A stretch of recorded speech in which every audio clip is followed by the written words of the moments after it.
Hi everyone, this is Meg back with another video, and today I want to talk about the importance of self-talk and how we communicate with ourselves in order to feel more confident and be a better advocate for ourselves.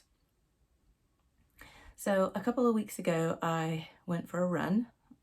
I am not a natural runner, but I've been doing kind of a couple jogs a few times each week since September, and it's been really nice just to have something easy that I can do and go out and get a bit of fresh air and exercise and feel good about.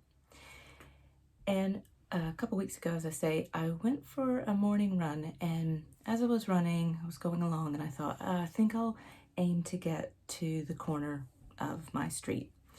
And that was sort of where I thought I would ultimately try to end up. And as it turned out, I wasn't feeling amazing, let's say, and I just, at the end of 30 minutes, I decided that that would be enough for that run. So I actually kind of fell short of where I had originally thought I was going for. But I did 30 minutes, and I was, generally pleased with that. In my little running app, my Strava app, I went to kind of save the run, and I first off wrote this: only 30 minutes, but still felt good. And then I paused and I thought, oh, Meg, hang on. Why have you written that? And the part that was really grabbing my attention was only 30 minutes. And again, this is the work I try to do with myself. This is the work I do with my clients a lot. And I paused and I said, where is that only coming from? Like, I've just run for 30 minutes. That's amazing. That's so fantastic. And the only part was coming from that maybe in my head, I'd hoped to go like 2 or 3 more minutes longer. And I ultimately didn't do that.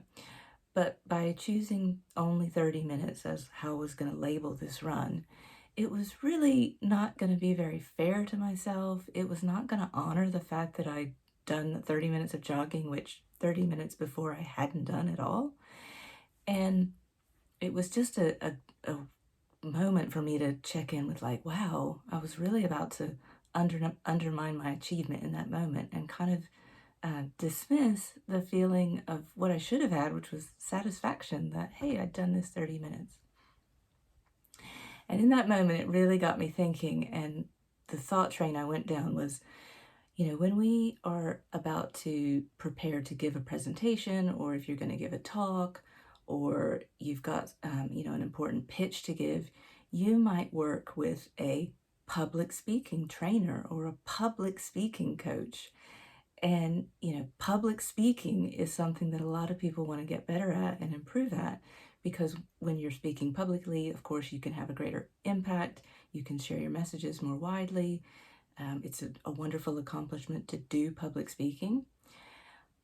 But in that moment, I thought we definitely need more private speaking coaches. Private speaking in terms of the messages that we're giving ourselves day in and day out. Are they supportive? Are they encouraging?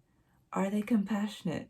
Are they, the energy and messages of loving cheerleaders who are telling you, yeah, you've done a great job today. Keep going. You're awesome. And it just had me really in that moment think, this is actually part of what a lot of my coaching work is about helping people with their private speaking, with their self-talk, with the narratives and messages that they're running in their own minds and listening to.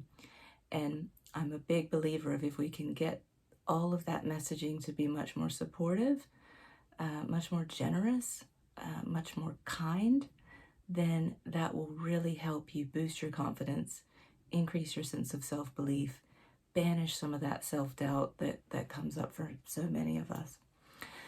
So I came up with a new title. I thought it was really fun, that part of my role, part of my coaching work is really about private speaking. So in some ways, yes, I am a private speaking coach.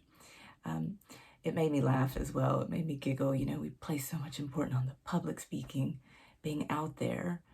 But for many of us, really where we want to focus our attention and consider, how can we get our thoughts on board? How can we be more supportive of ourselves? It's really in that internal self-talk. So if you need a private speaking coach, I'd love to hear from you.